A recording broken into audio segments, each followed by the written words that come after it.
Hello guys, this is Angie. I'm here again, and how are you out there guys? So we are going to share another recipe today guys with you. So I'm here. So this is it. This recipe is a Filipino recipe guys, and I just try to do here and to share with my friends.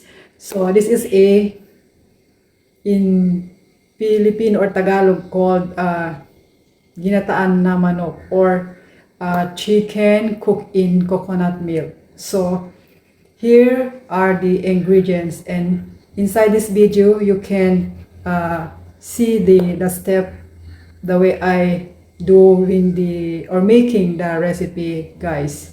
And yeah, and I have only just few ingredients and just a bit twist, something different. Yeah, I think so. And so here we go, let's dive in inside the kitchen. Yes, there.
Guys, we have this chopped chicken thigh. Then we have this one, the onion chop. Then we have this one is a lemongrass. You crack or smash so that the fragrance will come out when you fry. And some slices of ginger, and put chili as well.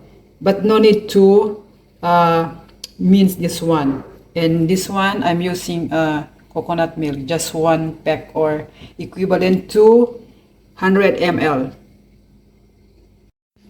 And this also we have some green vegetables. This one we call a petchay. Here in Singapore they call a chillies vegetables. Just to colorful the recipe, some greens.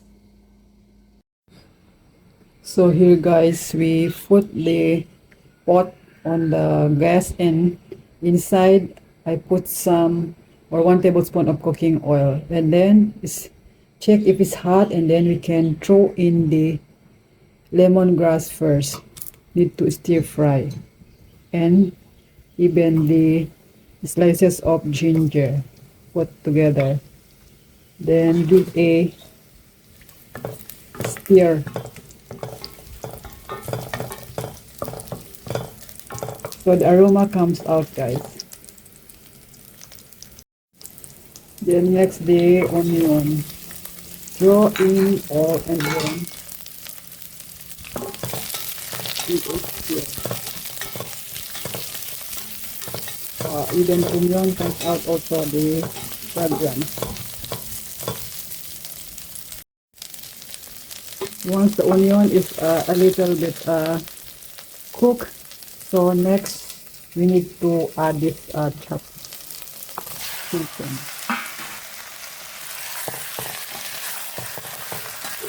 Then let it stir and leave for 1 minute, or make the chicken stir fry, or make a little brown the color the chicken, to remove the smell guys, the smell.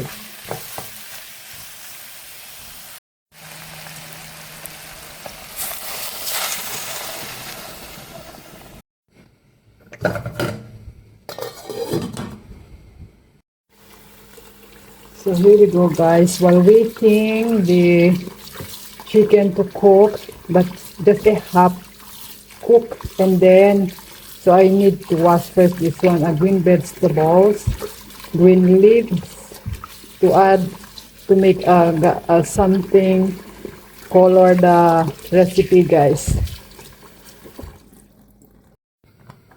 Let's see. Wow, the smell is nice, guys. I last the coconut milk to add. Let cook a bit the chicken first, guys. Cover again. So there you go, guys. It's boiling, and I add 1 teaspoon of salt here to make a taste.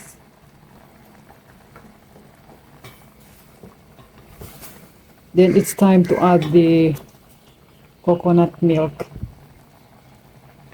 Later on, I will add 2 pieces of chili just to make a color nice or beautiful. Got red color, right?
Looks like that, guys. The recipe.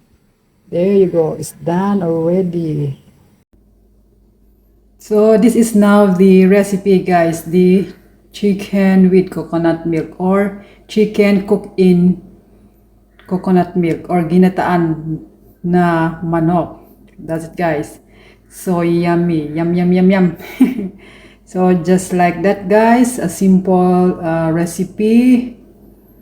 Yeah, and the chili here is just to make colorful, and if you want to get spicy, then you can smash the chili while you eating. So I never mince the chili, just as whole I added to the recipe. Yeah.